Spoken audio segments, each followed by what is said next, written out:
You don't need the gym. Let the gym industrial complex come after me. Let the sports industrial complex come after me. Let them disparage my character. Let them assassinate my character. Let their extremism be on display. If they don't agree that their industries need to be reduced by 95% of what they are currently, if we don't recognize that all the statisticians, all the writers, all the journalists who are contributing to the resonance of that game-based sensibility of extracting joy from existence, despite its superficiality, despite the understanding of the challenges that we are facing ecologically. You could argue that it's immoral. You could argue that it's unethical. Everyone deserves a little bit of joy, but there are so many alternatives. There are so many substitutes for that joy that we acquire by going to the game and escaping. You don't escape when you go to a sports match of any type.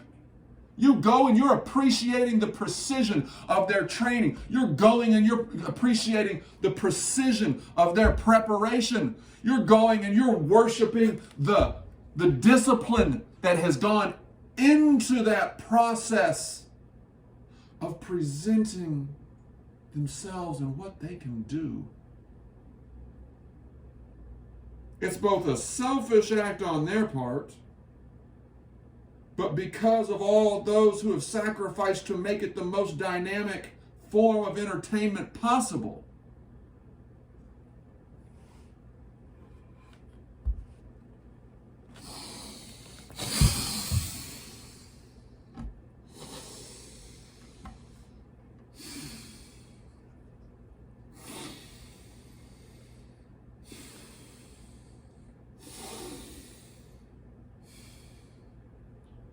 They've stepped into positions of such power. People don't even care about their lives outside of the court for the most part. People don't care about how immoral their sensibilities or how moral they are.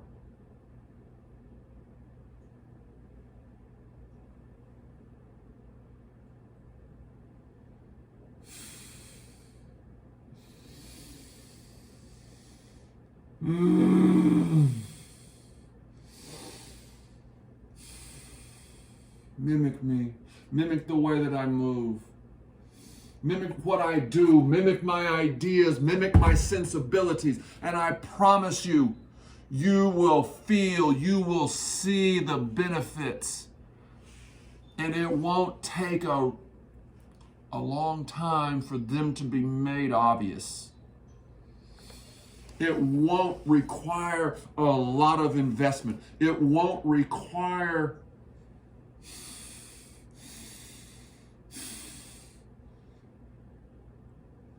you to do anything other than sit and breathe.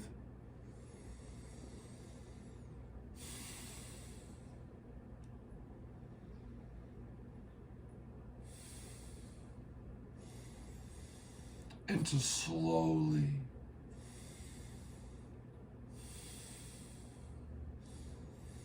incrementally go through these poses and postures that go from being centered and thus aligned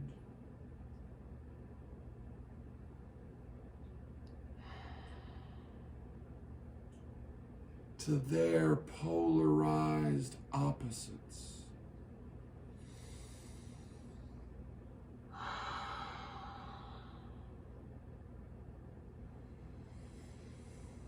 You're retraining your neurophysiological system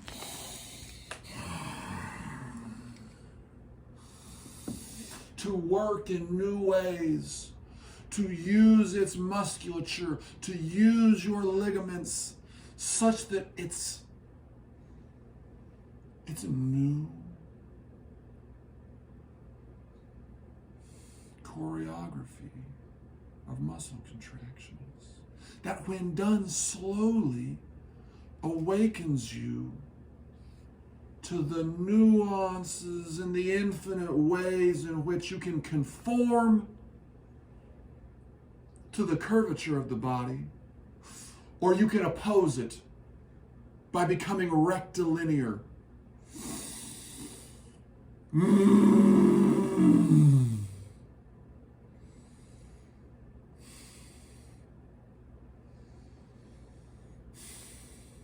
By closing your eyes.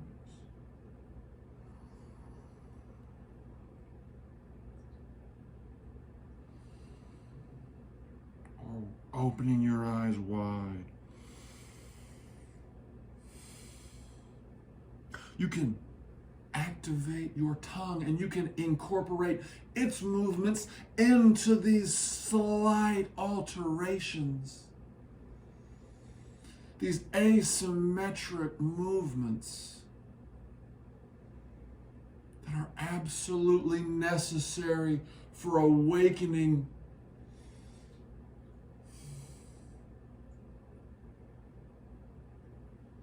the muscles that are required for distinguishing you from the rest of the animals in the animal kingdom.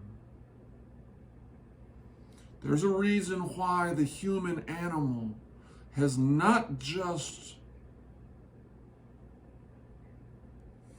migrated to every continent, but has developed the most complex forms of art and technology that give us the greatest capability to reach those who have given up on life, those who think that it's not worth living, those who want to destroy life, those who take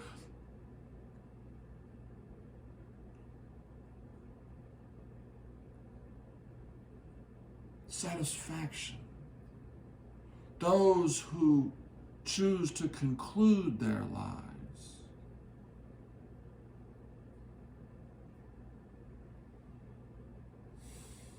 with acts of terror. Why do we want to make people afraid of us?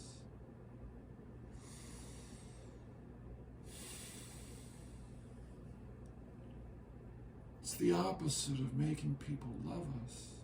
And maybe we start out by wanting love. And when society fails to give us the love or the stardom that we aspire to acquire, we feel like our vengeance. We feel like the quest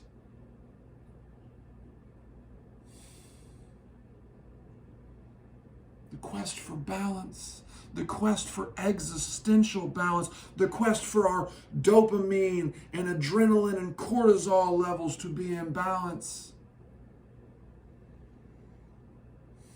supersedes our morality, supersedes our fear of hell, our fear of prison, our fear of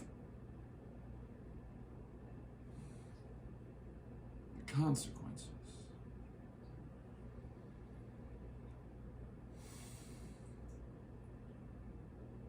Is momentarily washed away.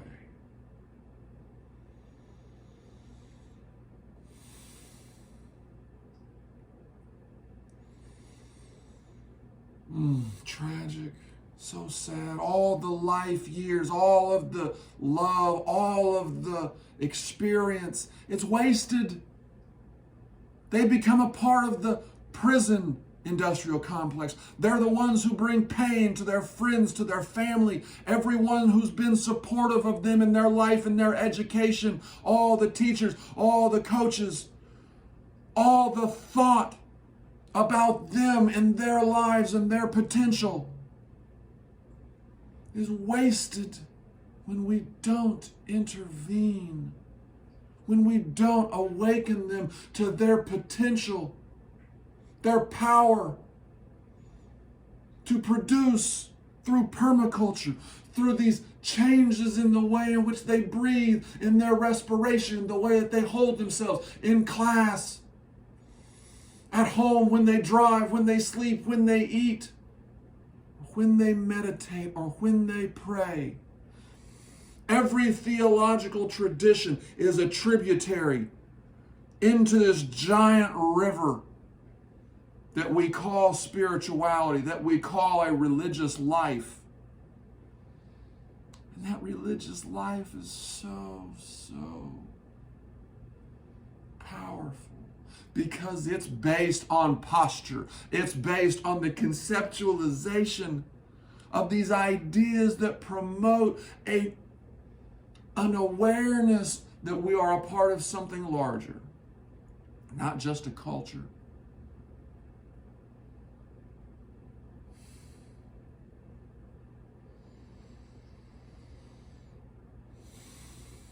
Not just a nation, not just a city, not just a state, not just a self. There is something that goes beyond even our conception, and that's one of the magical things about the human mind. It can conceive of something inconceivable. It can hold those contradictory dualities in mind.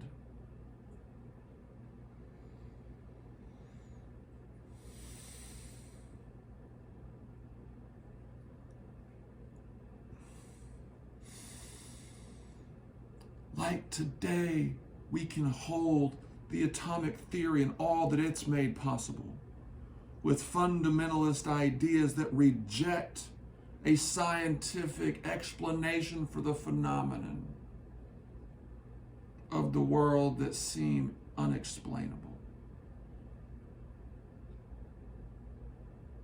There's so many.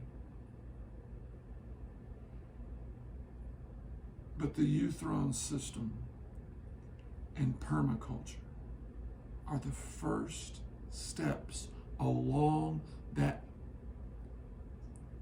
infinite path to a more healing society, a more regenerative society. I may not get there, but I promise that these ideas, this system, is going to be the spark that lights those first flames that will eventually become an inferno. An inferno at the United Nations, an inferno in the Congress, an inferno of people in legislatures, and an internal inferno in you. Let my inferno, let my life be that spark for you. There is no shame. Just because I don't look like an emergent leader, like I don't look as if I'm an iconoclast, someone who's venerating the past and breaking it to forge it into something new. That's what this is doing.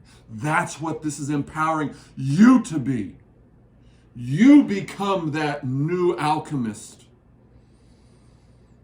You become that never before experienced individual who is a part of this larger community, whether they know it or not. You are a part of the animal kingdom. You are a part of the miracle of life on this little rock that just happens to have an atmosphere that blocks out harmful radiation. This rock that has an electromagnetic field, just like your body, That's one reason why we trace our body. We go